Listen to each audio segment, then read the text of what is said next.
What up, Rashid? Hey, oh, finally. Thank you, guys. Thank you for the help. Yeah, I thought it was my computer, so I was checking. I was in the space, but then you tell me like I need to join by phone, so it's perfect. Sorry, guys. No, you're Nah, good. no No worries. worries. Yeah, Welcome to the base space. thank you very much for having me. Thank you. Absolutely, man. What time is it where you're based? So now I'm in Zug. It's 4 p.m. So it's 4 p.m. Yeah, we are CET, Central European Time. That's awesome, man. Have you had a hmm really busy day? What have you been up to? Yeah, so I just come back actually yesterday from France, and today just like basically putting everything together. So we start like the week. We have also like our corporate event on Friday, so there will be a lot of things to do. So yeah, trying to wrap up everything and yeah, going no mercy as usual. Let's go. My name is Mitu, and I'm the founder of the Base Space, hmm and I'm hmm joined by my co-host, Super High and Chase. What hmm up, Rashid? Yeah, You and I please. have been talking on Telegram. Yeah, perfect. Yeah, thank you very much for all the help. Thank you. Yeah, of course, of course. We Hey, appreciate you Rashid. coming on. Thanks for coming on. Thank you very much, and many thanks for having me. To be honest, it's really great to be with you guys. Let's go. So Rashid, whenever we bring on someone new into the space, you always like to ask them, like, how'd you get started in crypto? hmm Yeah, actually, I don't think it's something like completely different from most of people. So it was like actually the first time. It was back in 2014. So it was prior Ethereum ICO. So it was the first time I see. So I of course heard about Bitcoin and everything in the wrong way actually. And then in 2014 I saw Ethereum. So I said maybe that could be interesting. And then I showed it to my boss at Barclays. And I respect him, PhD from Cambridge, like really good, like he was working on a really good project. And then he told me, yeah, this is I don't believe in this. This is a scam. So I was afraid, and this is really true story. And then I was looking for things, but I never jump on. So back in 2016, actually, this is where I started really to check the technology, the I would say the potential of the disruption that can bring to the financial markets, because I've been like for more than 12 years as quantitative and worked like in the financial industry. So and this is the first like I would say easy use case where you can apply blockchain, as everyone know. And then this is where actually I started basically to invest into ICOs, to invest into also like the like Bitcoin, Ethereum, and all the different assets. And my first ICO, it was like back in 2017.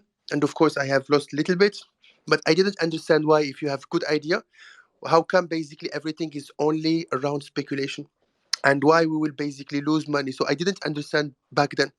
And then of course you go to the rabbit hole and you try to see like exactly how it works.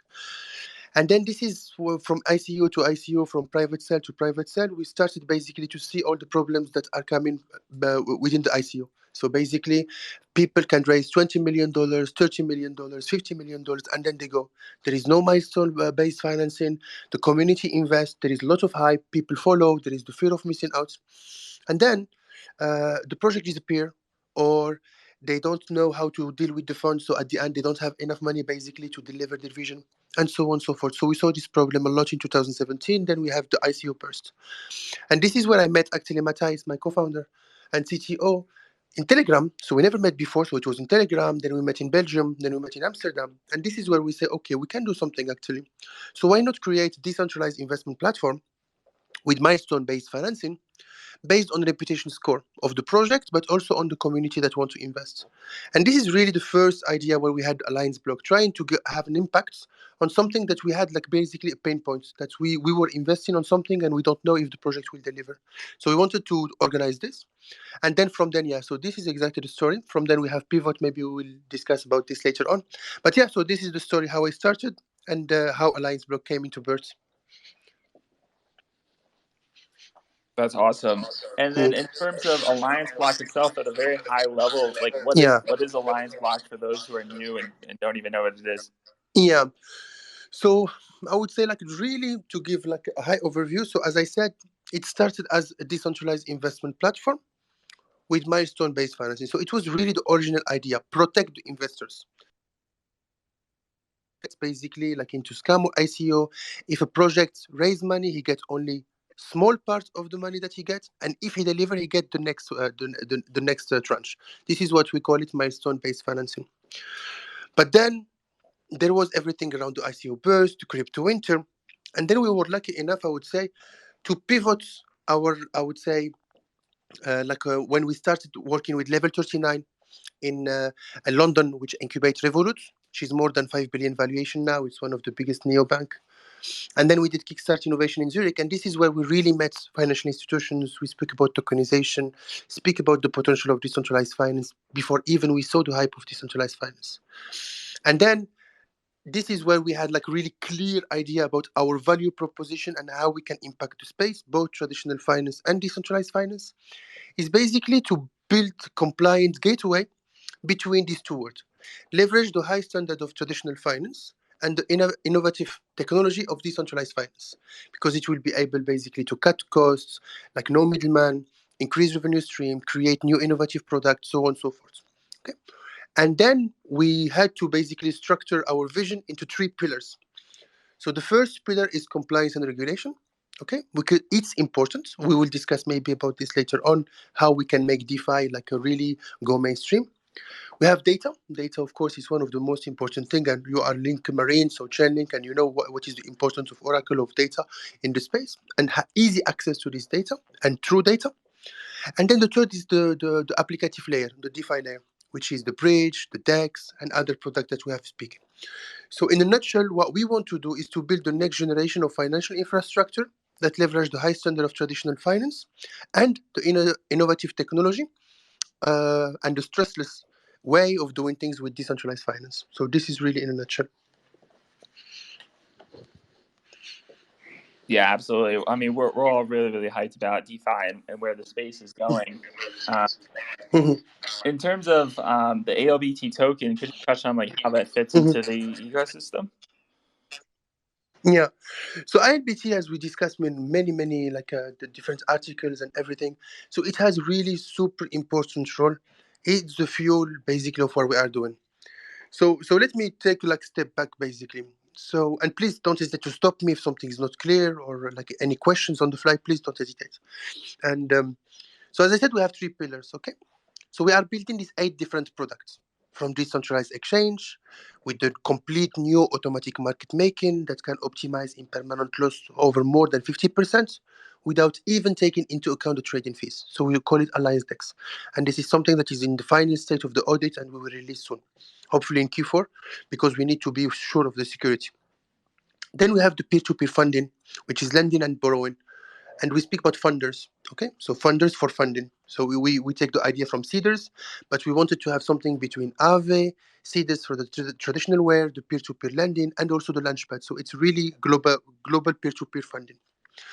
And then we have the bridge, Alliance Bridge, which is meant to be decentralized, more secure, faster. That's bridge EVM, Ethereum Virtual Machine Compatible Chain, and non-EVM, okay? And then the different and the trustless KYC, of course. And then the cross-border rule, okay? So now if you take, like, I will come back to the tokens that I'm trying to show you, like, really these pieces of the puzzle, okay? So when you take these different products, basically, it has its users. For example, to use the bridge, you have to pay with AllianceBlock tokens the fees. So it work with AllianceBlock tokens, okay? When we will have basically the funders, there will be transaction fees that are paid like with AllianceBlock tokens. So basically every single thing that will be done on the network, it has to be done with AllianceBlock. The same thing with the decentralized exchange, the same thing with the trustless KYC. The way it's built, actually, you have to pay like to do KYC and you will get monetized when you give access or you revoke when you give access to your data if you want to invest into project or like with a bank or financial institution or whatever. Okay, so these are the different products. Each one it has users. It could be plugged in other architectures. It can be plugged in other products. It can be in other decentralized application. But then, so when you go step back and you saw all these different products, what will be able to make the foundation of the decentralized investment bank or really the new generation of financial infrastructure or capital markets and money markets? What is really the basic of the basic? What you need to have one decentralized exchange, of course, that need to be scalable, of course, that need to be quick, and Uniswap answer to this, but we have the problem with impermanent loss. So this is something that we have answer to it, and this is the first block. The second block, if you want to attract traditional finance, you need to have basically KYC, AML. You need to have cross-border rule. Can you do something or transaction or invest or trade into jurisdiction if you are in another jurisdiction? Okay, and then you have everything around lending and borrowing. So if you take these four products, DEX, KYC, cross-border, bridge, of course, because you need to have interoperability, and the peer-to-peer lending and investment and borrowing. So this is exactly connect them, and you will have this new generation of financial infrastructure that can be basically either deployable into legacy system of banks, investment bank, hedge fund, because they don't want to change completely all the legacy system because it costs billions and billions, or for new financial institutions, they can basically deploy this new generation of infrastructure. And then, so because the ALBT tokens has its role in each of the products, and you have this connection between these 5 different products that are the foundation of this infrastructure, then it's the fuel. So either you have to use it, like you know that you are using it, or if you are a financial institution, it will be used basically on behind. So they don't need to know that there is transaction fees that are done with ALBT because they will do in fiat. For example, we have fiat gateway, but everything will be done in order to work to bridge or whatever product that we have. It has to use ALBT. So here I answered to your question, but by giving also overview about the product and what is the vision and why we are building these different products and how they interconnect between them. But also the role of AllianceBlock, which is without AllianceBlock, this infrastructure that we are building, it will not work. So I hope it was clear, lot of information. Please don't hesitate to ask any question. No, Yeah. extremely helpful. Hey, so Rachid, I actually had a question. Could you go over what the Prometheus protocol is and kind of just explain at a high Yeah. level? Yeah. So actually, I answered to this question just like before, but we call it Prometheus protocol. Now we are trying to call it AllianceBlock protocol. And Alliance protocol is exact. So like if I took the name that we have done on the white paper, Prometheus protocol, which will be like in the roadmap, if you see it's AllianceBlock protocol is the same. Okay.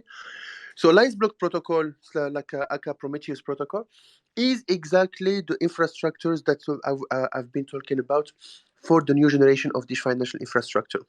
So from trading, execution, to lending, to tokenization, to bridging, to all this, to KYC, AML, to cross-border rules. Okay, so the Prometheus protocol is basically the connection of these different products that will interconnect between them, and then create this first layer of the financial infrastructure that can be used, of course, in DeFi, but also in traditional finance. So imagine, for example, that you have, let's say, you want to have short-term financing, and then you have art. So you want to put it as collateral. So you will be able to use this like to promote his protocol. So in order basically to collateralize, to tokenize your collectible arts, cards, whatever, and then you will get access to investors. It have to in different DeFi protocols in different blockchains. So this is where you need to use the bridge. You can use, for example, like let's say, because this I would say this collectible will be presented by NFTs, so you can basically stake them, earn some yield, and so on and so forth. So all these different things that you see in DeFi, it is parts by construction within the Prometheus protocol, plus all the things that we see in the financial institutions, from the central security depository, from the tokenization of assets, from securities, and so on and so forth. Sweet. Thank you for that. That's the explanation. Mhm. Could you also touch on the 3 different types of nodes that you guys provide? Mhm. So this is something that we have discussed basically on the token economics, on the token economics paper. But I think the most important things is what we will start. So we have the institutional nodes, we have the data nodes, basically, which are one of the most important. Institutional nodes are something that we want, that is more on the long term, that want to act actually as proof of authority. Okay, so let me give you one example. So imagine that for you want to do one of the most complex things, like in finance in general, is the cross-border rules. How can you basically deal with all the jurisdictions of all the regulations that are constantly changing, updating, and it needs a lot of fund. Okay, and not everyone can do this. Not everyone can update this rule, and not everyone has the knowledge to know when the rules are updated, for example. So in this case, what you need you need to have these kind of different nodes, which are regulatory bodies, which are like basically lawyers that deal with regulations, that have the authority of updating these nodes, and then they need to be validated. So you need to have this proof of authorities, and for some fields, you have to have this institutional node, of course. Okay, especially when we speak about regulation and bringing DeFi mainstream. Okay, the data node are something that is very important because it's part of our roadmap for the trustless KYC. Okay, so when you do KYC, you have to have data. Okay, and this data is owned by the user. So we will start by having this data as simple as like passport and all the element that you do when you do KYC AML. But then it will become much more bigger. So this is why we call data nodes, because you will have like all different kind of data. It's related basically to the identity of the users, but also we can include like sensitive data from financial markets that can be basically give or revoke access from certain for certain person or for certain entity, and so on and so forth. So these different type of nodes that we have, that are the also one of the most important foundation of our protocol that we are building, and in terms of the infrastructure. And also I want always to step back, so to give always this I would say this global view and global idea. So when we build our different products, and then you connect them, you need to have this layer of the network, and you need to have nodes. And for example, like when we speak about the bridge, so Alliance Bridge, we are already starting to have this validator node. Okay, so this validator that validate the network, so we can do the transaction between the bridge, which is quite unique because it doesn't exist in any other bridge out there, at least at my knowledge for now. And this is why we use the Hedera consensus services. Okay, so this validation node, and then we spoke also, a lot of community members ask us about the nodes, like when we will have the node. So this is something that will be a really important part, that we will do specific AMA about this. It will start also with the way we are building our DAO on the Founders platform. Okay, so all these different parts, you need to have validators, you need to have data nodes, and then later on you need to have institutional nodes. Once we have all this and we connect the different products, as I said earlier, this is exactly where you will have this Alliance protocol up and running, mainnet, that will constitute really this compliant gateway between the two worlds. Thank you for going in. That's super basic. Hey, Mhm. Rachid, I wanted to circle back on something you had mentioned earlier. You had mentioned that I believe you had said banks or financial institutions can integrate AllianceBlock through the back end Mhm. through their legacy systems. Can you kind of Yeah. expand on like what that looks like? As you know, that like really changes the rate of adoption that we'll see in this industry. And also, I'm just Mhm. curious, like, do you guys have like a business development team in which you're actively seeking out customers through this channel? Mhm. Yeah, definitely. I think it's a really good question. So I always like to start by like in this specific kind of question. I always think about the digital transformation of retail banking. So like it started with DBS, which is in Singapore. A lot about digital transformation. Okay, and actually, what made retail banking change completely the way we see it now, and the rise of all the fintech startups, which now there are lots of unicorns. Actually, it was one idea. Instead of basically changing all the legacy system of the retail bank, what we do is we build layers on top of this legacy system, so we don't need to rebuild everything from scratch. But it's flexible to connect to API from other providers. It could be startups, companies, products, whatever. And this is exactly where we saw that this digital transformation started basically, and then we saw all this new generation of fintech and the born of the neobank. So we saw Revolut and 26, and now you can build a digital bank in less than 8 months without having any knowledge on the retail banking. You can connect with 5, 6 different fintech, with core banking system providers, with different lending, with some people that can give you piggyback to their licenses, and you have a bank. Okay, and now it's super easy, and everyone can do it, of course, like not as easy as it seems, but you see the point of where I'm trying to go. It's not like 10 or 20 years ago. If you want to start a bank, you need to have shit ton of money, you need to have shit ton of licenses, and you need to build everything from scratch, which absolutely not the same way now. So the way I see the transformation of the investment bank and the financial institutions, this is exactly what will happen. How can you basically connect your legacy system to be able to provide, let's say, short-term financing to high net worth individual, okay, to tokenize the assets or the collectible that like your clients have, to be able to have to provide the peer-to-peer lending or like funding in general, because the problem with the banks, they have huge number like clients that are asset rich cash poor, and sometimes they need to have access to liquidity ASAP. The problem, they don't have a lot of liquidity, so even now the banks, they need to have access liquidity, and who can provide this access to liquidity? It's DeFi.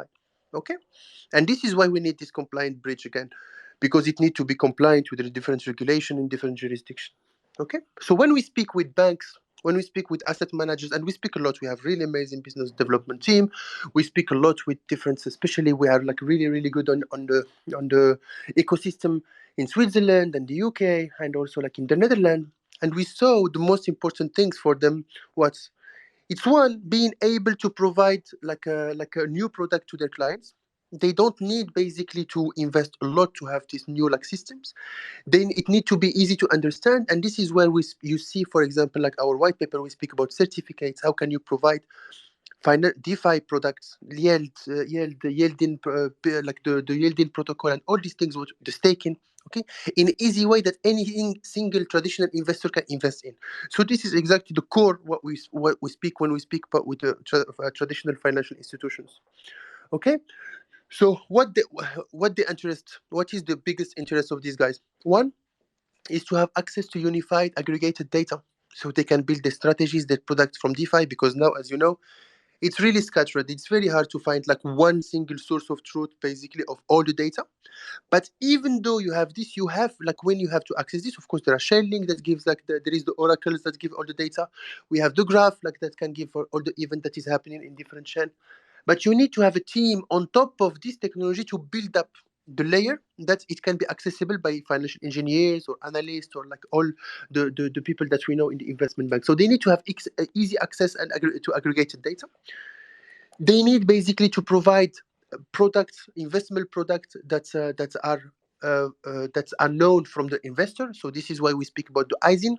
When you have certificate ISIN, when you speak to ISIN to a financial institution, automatically they tell you it's music to our ears, because this is something that they not understand, and this is something that their clients understand. So when you say, I will give you basically a certificate, okay, that you can invest with ISIN and regulated, but actually underneath you have, let's say, strategy of different pool allocation that can dynamically allocate your assets into different pools, and it will optimize, let's say, your yield. Okay, so it's one strategy among others. Okay, they don't need to understand liquidity mining. They don't need to understand what is private key, what is public key. What they understand is there is a certificate that they can buy, and then it will do this. And this is exactly the way that you can bring adoption from traditional financial institutions and institutional investor and so on and so forth. So yes, one, it's being able to provide technology that is super easy to use, the same jargon that they already use, okay, and being able to have access to all these new opportunities in a simple and easy and seamless way. So I think this is exactly what we are seeing when we speak with the different financial institutions, and this is what excited us, because this is we saw huge interest for them to access the DeFi. Many of the banks, they want to they want to provide liquidity, but they can't on Uniswap. Why? Because they don't know if someone is providing liquidity and actually is doing money laundering. So this is why regulation here is very important if you want to have all this flow of money from traditional finance to DeFi. And this is why we speak about compliant DEX. So what happened when we will release our decentralized exchange? On top of it, you have the trustless KYC, and then you have the cross-border layer. So this is exactly what banks are looking for, to provide liquidity into this kind of technology by being compliant. And this is why we always speak about compliant gateway between the two worlds, because this is exactly what we are building. And this is exactly our really specific value proposition, where we know that we have already a lot of institutions that will be interested. And we are happy and thrilled when we speak with them, and we see that what we offer is something actually that they are interested in and they want to start using it. And yeah, so this is why we are always excited and no mercy. That's awesome. I love it, and I love the passion. I can hear the passion coming through from your side. So I Yeah. appreciate you walking me through that and giving me a high level view. Switching gears here a little bit, I do want to talk about some more of the product side of things. So starting with Mhm. data tunnels. As you know, you had already kind of called it out. A lot of us are Link Marines that are tuning in. Could you kind of like speak on the relationship with Chainlink and how they play a part in providing the secure data through the data channel or the Yeah, data tunnel? yeah, exactly. So basically, like like to simplify, data tunnel is a way basically to make everyone to be able to monetize their data and to access to the data. It could be from SME to developers to users, basically to anyone that can monetize this data. And then we will have also like a marketplace, but we can also have easy way to give and revoke access to this data. Okay, and this is kind of business model that can be used also with traditional guys. So it's very very good in crypto space and data how it's done and decentralized. Um, like I would say, way of how things are done. But on the other side, also that we can see that it can create new business model, new revenue stream for traditional data providers. Okay, and then we have like layers of you can do smart analytics, prediction, and everything that we know once you have that. Data is the most important. Okay. Now with Chainlink, we haven't started yet, but this is something on the roadmap where the objective also is to get access to the feed from Chainlink. Okay. So all this data that will come basically to data tunnel, okay, it can be enriched. So we can enrich it with more analytics, for example. We can enrich it with imagine that we take, for example, like in the near future, we have options on BTC or options on different derivatives. So I know that options and derivative exist already, even though I don't like the way it's done because of the way that risk is done. The risk is communicated, so it's very, very like dangerous for the retail that doesn't know how derivative work and how they are priced, that they can buy options on Bitcoin and then they can lose a huge amount of money. So this is something that I believe the space is not ready yet for derivatives, and it will be ready like in the next few months or few years once we have really the framework how we can price the options, how we can all the derivatives, the risk analytics, the risk management, and all this. But well, this is another story. So when we take basically this data from Chainlink, we will be able to build products on top of it. So it could be derivative, it could be structured product, it could be analytics that can be even feed back to Chainlink, okay, which can create value for us and for the users that use data tunnel, but also for Chainlink that can have access to more feed. And also one of the most important thing for Chainlink also is to get access to the data from the source. This is why they are doing amazing job, like speaking with traditional financial institutions, like for the traditional data providers. They started with the crypto, but then the objective of Chainlink also is to be able to get access to all the data from all the financial markets and much more. Okay, so this is something that is important because you know that we have collaboration with the London Stock Exchange. We are speaking with other data providers, and there are other things that we will speak about them later. So stay tuned because it's really cool things that what is happening, like in the next few months. But then we can also give access to this data from the source, which basically can go to the Chainlink, and then it could be provided to all the users of Chainlink. So it's really super, super, super exciting because we need oracles 100%. Okay, and this is something that like easy access to data that is completely that we know that is traceable. We know from it came. We know that it's coming from the source, and the decentralized way of doing currently the oracles is one of the most important things that will play a role into merging, I would say, the decentralized technology and this DeFi and everything that we are speaking with the traditional financial markets. And we can see maybe later on, stock exchange will be able to trade some derivative based on DeFi products and so on and so forth. And this is why I think the space is really exciting. We are in the right time, the right moment, and still a lot of things, a lot of innovation will come, but we are building now the foundation, and companies what we are doing or what Chainlink are doing, what like other companies are doing are really important to set up the tone for what will happen next and this new, I would say, era of doing finance in a new way. Yeah, I love that, and you're seeing it kind of already pop up. It almost seems like with the more data you have, the more derivatives you can build. You're seeing a lot of exchanges pop up there using Chainlink to have like a weather Yeah. derivative. So I'm actually curious, like for an exchange, let's say they're trying to create, a weather exchange where you can kind of like Mhm. have derivatives around the weather. Would you guys Mhm. complement that solution, or is AllianceBlock kind of almost seeking out that business as well? Does that make sense between the exchange and AllianceBlock? Yeah, it makes sense. I think like it's data. So like it's data. Once you have like data that can be also like it could be financial or not directly financial when you speak about weather data. It's a very good example because it's not financial data, but you can click on top of it derivatives. This is completely true, and we know you have like structured products, like really derivative on the weather that can have, and then like you can use this like into to price like many different products. So it's interesting. It's not always easy to predict the weather. It's very complex, but yeah. So there are a few things that exist already, and so our objective, of course, is to start with like financial. Okay, but like the objective, the financial space, but the objective also the way we are building the technology is we can be multi-space. But first we focus into the financial. So when you speak about this data tunnel is completely agnostic. Anyone can provide the data. Okay, and so of course there will be rating for the data because the trustless way, it has pros and cons. The pros basically, so anyone can provide data. The cons, of course, you can have shit data. So this is where you need to have rating of the data. You need to know from where the data comes, and then we will start having this kind of governance. Okay. So the data tunnel by construction is agnostic. So anyone can provide the data. So imagine that tomorrow you are access, for example, to kind of weather agency, let's say in France. Okay, this weather agency want to have new stream of revenue. So they want to provide their data through data tunnel. On one hand, basically they will be able to monetize this data that is sitting there. They don't monetize it, or even they can create this new revenue stream. But on the other hand, there will be others that can use this data, link it with other feed, let's say from Chainlink, and then create this new derivative product. Okay, of course, like now I am really simplify things really because like it's not just easy to create derivative and then you can manage the risk, and like there is lot of steps to be able to do if you want to do it correctly.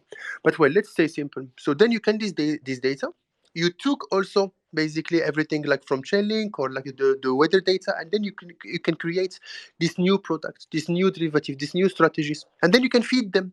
So they can be sold again, or they can be feedback to Chainlink or like to other providers that can use them as a feed of price, and then it can be connected to exchanges. So this is one example. So it could be done with this, it could be done with renewable energies, solar energies, for example, and many other different type of data that can lead to some kind of financial product. So this is, I think, super interesting, and it's a really good question. Also, the way of the things will happen. That's awesome. Switching gears here a little bit. I know I'm kind of hopping around, but I know your time is extremely valuable, and we only have you for so long. I know another partnership you guys have as well as with Quant. Could you kind of touch on that Yeah. relationship and how that relationship is beneficial to both AllianceBlock and Quant? Yeah. So quant, I think it's like one of the most important thing because I have been like I was investor back in the private cell. So I think as many knows, I was like number 2 in their Telegram channel when it created. So like I am big supporter of Quant since the start actually. So like I knew about Quant even before having the Telegram channel, and then another step which was super important. It was really one of the first strategic partners that we had, and they believed in us since the beginning, and we were still really at the infancy. It was back in 2018, which is for me was really important because you have already Quant that is established, even if a lot of people don't know back in 2018, but already they were built, they had a huge vision where they are going, the overledger, the interoperability between chains, and all these things. It were already clear basically. So they trust us, and because there are lots of synergies, because we believe that like you need to have interrupt if you want to become mainstream. Also, you need to have easy solution to provide interoperability between different chain.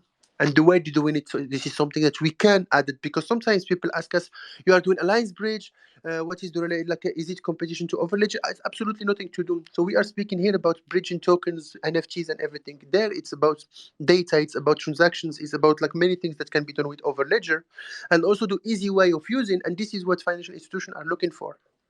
So for us, there are few use cases that like we cannot speak about them now, but this is something that we will display later on. But it can be used by mixing the technology that we are building, and we can basically put it like on top of the overledger, which can act also as like this OS that can bridge these different chains and like listen to different data from different chains and build this complete like new what you call multi-chain decentralized application. So there are lots of synergies. So for me, like as individual person, as one of the biggest, I would say, supporter of quants, but also as a project, because like they trust us and we see that there are really amazing technologies, and we have a lot of our communities that are from quants, and this is overwhelming because like I love the quant community also. And yeah, so there are lots of synergies, lots of product that can be built on top of Overledger. There are a few things that are on work now, and this is something that we will release later on in this year. That's awesome that you got in on the pre-sale. I'm actually really curious, like kind of going from that, what drives you personally? Because I would imagine, that kind of puts you in a position financially to where you could kind of pursue any sort of efforts or causes that you really care about. So I'd just be really curious, kind of from like a personal perspective, what is like your why? My personal perspective for myself in general, or to something specific? Yeah, just in general, on like pursuing the causes that you're currently doing in the space and being a builder. Yeah, so like for me, I think I have like something that we discuss a lot with Matthias, my co-founder and CTO, a lot, and I think for us, really, what is important is basically having an impact on what we are doing. So really, to me, the most important thing, to be completely honest, is basically being, say, at some points, like in 10 years, 20 years, 40 years, when I look back and I say, I managed to have small impact, basically, and yeah, so I will not regret anything that I have done. For example, we speak about AllianceBlock, we speak about like the fact that we want to build a participative economy based on transparency, the inclusiveness, the fairness, basically, and participative, where anyone can have access to the same chance. So you remember when we have the creation of microcredits, how much helped a lot of families. So it's just $500, $1,000 microcredits. It could change the life of sometimes like one person, but then all the village in Africa or in Southeast Asia, or in many things that were really like it has a huge impact. DeFi, I'm not speaking here about like what we call staking, yielding, and all the things that we see. It's really the real use case for these SMEs that have amazing idea, but they cannot have access to financing. They cannot have access to banks because banks will never give them loans because they are not in the, I would say, in the in the rules that they have set up, or because they don't know like important people, or so on and so forth. Okay, so there is a huge barrier for these SMEs, for this young entrepreneur in like poor countries. So imagine now creating this protocol where you have really access to this funding, where and I will never forget something that happened to us. We started with with idea, building decentralized investment platform. We absolutely didn't know where to get investments. We just know there is ICO, but even back then, when there was the ICO craze, you had to have lots of things. You need to know, you need to have advisors, you need to have white papers, you need. But you know what happened to us? It was a group of individuals that trusted me just because of the reputation and the trust we had. Only this. There was no pitch deck. There was nothing. They just say, okay, we know you, Rashid. You have helped us. You have given like a lot of advices. We trust in your vision. We trust like that if you do something, you will be 100%. They give us money. And this is exactly what helped us actually to be able to start AllianceBlock. When we spoke to VCs, like no one wanted to invest on us in the beginning. No one, because they say, yeah, you want to build something is cool, but you need to have clients. Come back to us when you have clients. Or you want basically what you are doing, it's like, yeah, it's amazing, but we don't understand anything. So no one gave us this chance to be able to start. And it was just a group of individuals that we never met that gave us the chance to start with $200,000. And it started the adventure, and we are here now. Okay? Just about trust. So this is the power of crypto, and this is what we want to build at a large scale, where you have SMEs, entrepreneurs, things that they can have access to funding, and much more other, like I would say, things that we can have impact in terms of environmental, what we call ESG on the green paper, and other stuff. But this is the most important for me personally, is to say that yes, we have built a technology that actually has an impact. And this impact, you can measure it. It's not just, yeah, I am doing impact because this, or like all the things that we see in hype or marketing or something. Like we want to assess this impact. Yes, we have the impact because this is what happened in this, like I would say, let's say in this part of the world, because this one may have loan of this, funding of this amount. He managed to build this, and look what is the impact on the ecosystem, and so on. So I think, yeah, so it's really the most important thing for me. Don't want to look back and say, yeah, we have built something like good, but actually there is no impact. We have to have an impact. I love that. Thank you. Thank you for sharing that with us. Mhm. My pleasure. Mia too. Since we only have an hour, did you want to move to the community questions? Yeah, if anyone from the audience has questions for Rachid, just request now. We'll let you guys on one at a time. Just keep it snappy, guys. Mhm. We got Modern's coming on. One sec while he connects. Hey, what's going on, Modern? Hey, can you guys hear me all right? Yeah, Yep. you sound great. Yep. Okay, awesome. Thanks for letting me pop in here for a question. Rachid, thank you. So quick question for you. When you started things off and you tied back into this a little bit here in the end, in the beginning when you focused on that second pillar of data, and then later talked Mhm. about these sort of data tunnels. So I had a question for you, and I'll Yeah. give a little warm up for the question, and I'll give you the Mhm. heads up. Sorry for the in-depth question. So Mhm. regarding how I kind of view this bridge between traditional and more legacy systems within the financial sector Mhm. and this DeFi community and building this bridge is something I'm very passionate about. So I've been in on ALBT very early and thankful for that. So with Mhm. that being said, I will dive into the actual question. So being based in Yeah. Zug, as of I believe it was 2 or 3 weeks ago, the Swiss Mhm. Federal Council has now set policy that's put in place for mandatory reporting for larger companies. And that's being pushed down Mhm. through basically the ECB and the BIS. So my question Mhm. for you is, within the data that you guys are focusing on, could you be a little bit more specific on that? And is there green data involved? For example, Mhm. I see a huge potential here between this green data through these reporting mechanisms that are required by all of the Mhm. central banks now, and being able to build Mhm. financial markets off of that and new financial products, whether that's Mhm. green bonds or Yeah. green products and green liquidity, because it ties into now where the banks with their 8% reserve, 7.9% of that reserve has to be in a green asset that is proven by a third Mhm. party, not Mhm. self-reported. So bottom line question, Mhm. are you guys looking into green data? And in general, Mhm. is there a focus and attention on the bridge between specifically green and the financial system? And how do you guys view that Mhm. over at ALBT? Mhm. Yeah.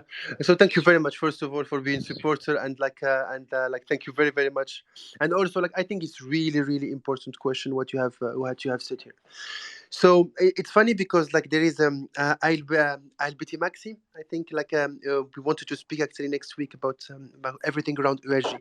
So green data is really important. You said 8% they need to have it, but actually we saw that there is a huge amount of investment into everything around ESG, so environment, social, and governance basically. Even though it's not really transparent, the ESG data, if you check when you have the MSCI indices, when you have like two other data providers, so sometimes you can be like Total, for example, and just because you have invested into let's say like a school in Kenya, you can increase your social, then you can increase your ESG, then you can get more funding. So yeah, but like the data need to be more transparent, okay? And this is where we need also like I would say the blockchain, because you need to trust the data, every single thing that is happening. So yes, the green data is important, and I will speak about one use cases that will, I hope it will answer to your question. So we have funders. Funders is peer-to-peer funding. Okay, so we start as Launchpad, where you can have products, where you can have project that is raising fund early stage or later stage. But we will have also traditional startup doing from C to Series A to Series B. Later on, we are setting up the legal foundation basically to be able to do this while having the tokenization certificate. But then we speak about funding. So imagine that you have, for example, huge solar plants, okay, and then you can get some you can get some financing against this solar basically like a plant data, okay, and this will show you also like the fact that you can get this data basically from the solar plants. It could be also, you know, that we are with partner with energy web. They have a huge amount of companies and institutions that are also in the energy, and they have a focus on the renewable energy, and they are creating this what we call the zero carbon certificate, okay, which they are trying to get like most of the major layers one. to be involved in. And I think this is like what you said is very important, like having the green data, having data basically that can create like this new financial product, as you said, green bond. We can see, for example, everything around plantation of trees. Okay, thanks to some partnership that we will be able to do. Plantation of trees basically it's like something that can participate into I would say the environment, but it can create also some data. It can create like there are some financial products that is based on, let's say, some parcel in Amazonia, that how many oxygen that it can be released by the trees, and you can create this kind of green product from this. And it's starting to work actually. So yes, so I think we will not be able to consider a true for new financial systems without taking into account the green data. And the green data, I think this is something that need to must be to be taken into account, like from what we are doing, and also being able to provide these different data. And this is why we have these different products. So the ones that can have access to this data through partnership, but also some of the data that we can have ourselves also. So yes, so the short answer to your question is yes, green data is very, very important to us, and we will be able to include it in the data API that we are building on Data Tunnel, but also data can be generated through our partners and through the funders also that we will get. Wonderful. Thank you for I answering. hope this answers your Yeah, no, question. thank you. It's a very in-depth question, so you could continue it for hours and you could keep going. So I Yeah, appreciate it. If I can exactly. sneak in one other quick question here, and forgive me if this is too direct. If you can't answer, by all Yeah, means, I completely yeah. understand.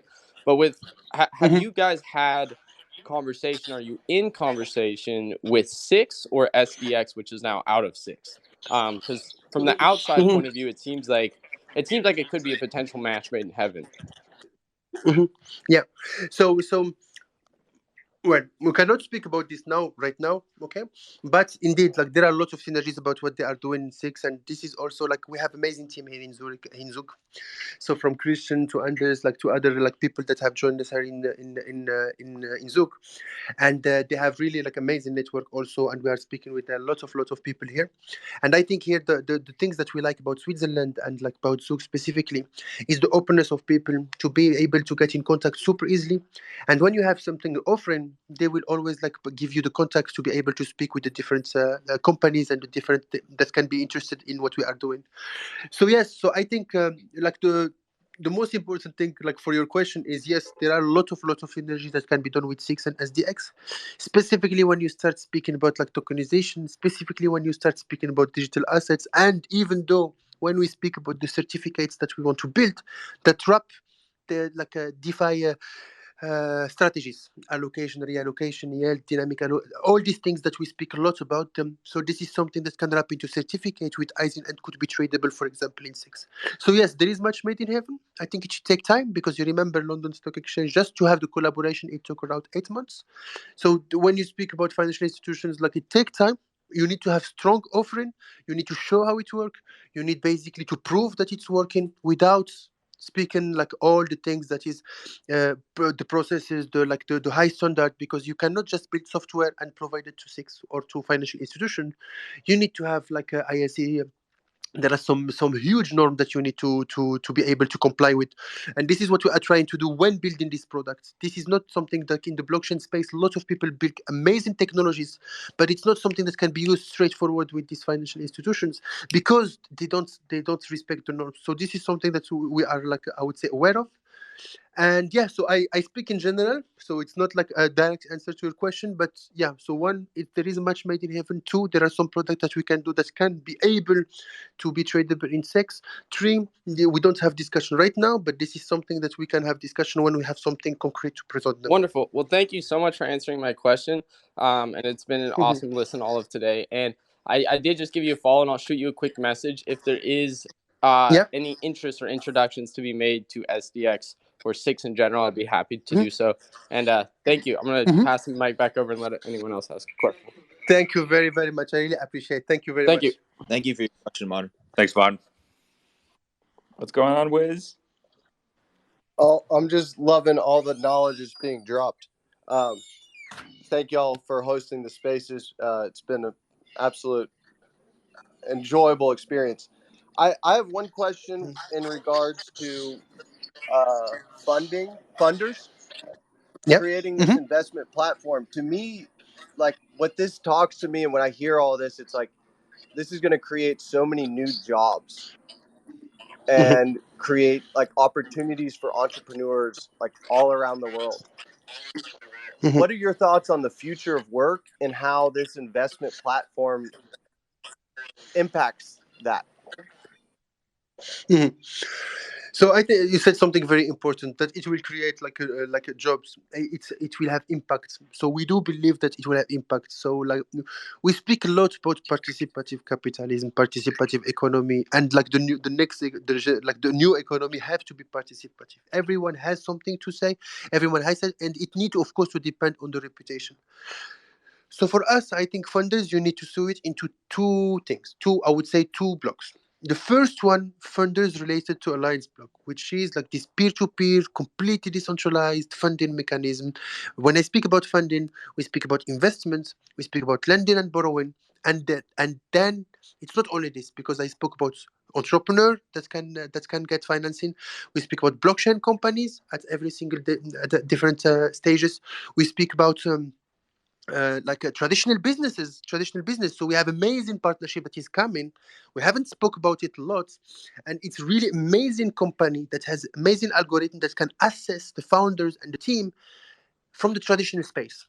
So we will be able to have assessment of traditional companies that we can bring to funders, where people in the crypto sphere can invest into traditional startup. Okay, which is really good because it's kind of like it's like I would say next generation of seeders or angelists and all this thing. But now, because of the nature of the protocol, how it's done, okay, so not only it will give opportunities to these entrepreneurs like individuals or like SMEs or different to get a chance to get financing, but of course when they will get financing, it could be a loan, it could be like into like a equity, it could be in tokens, it could be convertible loan, which means that you can get a loan, and then if there is interest, this loan can be converted to equity. And actually, we are defining a new product which we call convertible token loan, which actually crypto, because in bear markets, huge problem in financing. No one wants to invest into crypto like in bear markets. But imagine you have a crypto company that is actually delivering, but they don't have enough money to continue the roadmap. But actually, they have really great vision, they have great products, but they need financing, and they don't and instead of going and doing like a token, or instead of going and to do equity, for example, what they can do convertible token note, which means that like people will be able to get to loan these crypto startup in the bear markets. This is why also funders is something that was designed also not only for bull but for bear markets. So they can basically provide financing to this crypto startup, and then, if there is interest, they can get back either the money plus interest, or they can get the token with discounts. So this is something that doesn't exist in the industry, and we believe that is perfect for the bear market. So this is I'm speaking about financing, and then about investing and the loans, and then you have like another part which is short-term financing. So people, for example, that have, let's say, we can have high net worth individual that want to get short term financing against their art. So he has Picasso, he want to get, let's say, a little bit of financing, but super quickly. Okay, so this is something that banks cannot provide him, so he can get it on the DeFi True Funders protocol. But it can be someone that is, for example, let's say in Africa, he has like a earth, and then he want to have like some short-term financing against his parcel of like a parcel. So it can be basically help him and make an impact like within the region, because it can provide value. The second point, what I said in the beginning. So this is everything around the protocol, how it's built. But actually, all the funders, of course, smart governance, the construction of the DAO, how the DAO members will become members, will become delegators, and how we can create this augmented collective intelligence where everyone has its says and every action gets rewarded with these reputation tokens that we say RILBT. But then all the protocol, actually, it will be done completely within in SDK, which means that anyone will be able to build his company based on this protocol. I can give you one example of companies. You want to bring, like for example, arts. You want to tokenize like a tokenized arts, and then you want to sell not the ownership but the profits that will come after selling the arts. So you don't sell the ownership, but you sell the options to get profits from a piece of art. You can use Funders SDK. Okay, imagine that you want to do like in the music industry, linking, for example, DJs and other booking agencies, or you don't want to have booking agencies, so you want to link automatically the artist that creates with the fan, with the users that like, for example, the DJs or want to help this artist. You can use Founders protocol. So we believe that the protocol that we are building and the way it's built, it can not only be used by us for the scope that we are planning, but also many companies can build, or can companies can be built on top of this Founders protocol. So I think it's really long answers. I hope it answers a little bit to your question. But just I wanted to give also the good overview, because I think I haven't a huge chance to speak about funders, and this is why we need to plan like really real AMA just only about funders, because there are a lot of things to say. Did that answer your question, Wis? Thank you. And Beyond answered it. Very lovely. It was also nice to hear about the DJs and just empowering the individual, not just beyond finance. This is going to do a lot of good things in the world. I love it. Thank you. Exactly. And my pleasure. And I think every one of us, every single people on the community will have an impact on funders. This is not something centralized. It will be completely run by the community, for the community, and creates opportunities not only for the community, but for people out there that can really benefit from it. So yes, 100%. I think it's like one of the most important things that we are building right now. Yeah, that's really based. Rachid, do we have more of your time, or is it nearing the end? I think it's nearing the end, because like I have I just arrived yesterday to Zug, and now I'm into Zurich. Now I am still in Zurich, and then I will move to Zug like later this day. So I think like the hour I just checked in, it's 5. The time it was flying. Yeah. I just wanted to say real quick, thank you for taking time out of your day to come down here Mhm. about AllianceBlock. And I just wanted to extend that you are more than welcome, you and any of the team, in the future as we go down the roadmap. And we Yeah. really appreciate your time. Yeah. So to be honest, like thank you very, very much, guys, for having me and for the quality of the questions. And I think it's really good to have this initiative, because we can go much more, like I would say, deeper into some questions that I don't have like the occasion to speak about or to answer, like if we do not traditional interviews, or even sometimes in the AMA, because we don't have a lot of time. So thank you very much for your time and for giving me this opportunity. And I would love basically to have other initiative where we can go into one single like basically angle and go very, very deep, because I saw that the community have amazing questions, and I would love basically to be able to take times and to answer more and more to these questions. So thank you a lot. Yeah, no problem. That definitely sounds interesting. And also, we record these. Are you okay with us putting it on our YouTube? Yes, of course, absolute no problem. Yeah, of course. Sweet. I hope there wasn't something that can be against me, but I think it was a really good interview. So no problem at all. Sweet. Chase, I saw you unmuted your mic. Did you have something before he goes? No, I mean, just kind of plus one to everything that you had said, Rachid. I'm really looking forward to like following your guys' journey and seeing you guys like build out in this space. And I just love the passion that you have. So that gives me a lot of confidence as a holder and a believer in what you guys are doing over there. So just wanted to say thanks and keep it going. Thank you very much. And I think, like, to be honest, 100%, I can say it and say it 100 times. We would absolutely not be here if we don't have strong communities that supported us since day one. And I think, like, here, like, we are so lucky to have like amazing community, and I think it's the best communities like in the space out there. They supporting us, they ask the right questions, they help each others, and it push us to be even more no mercy, to be honest. And this is why no mercy, it means everything for us. It's being able to do whatever it takes to deliver and to make like the community proud, because we have like one things to do, like we need to make the community happy, and they push us, so we need to push also and be no mercy and no mercy all the time. So this is why we always speak about no mercy, and thank you very much for your words, and we hope we will always deliver and be able to do things that we said, and we will continue like this. Absolutely. Thank you so much, Rachid. Hope you have a great evening. Everyone stay based. Thank you very much. Stay based, guys. Let's go. See you guys.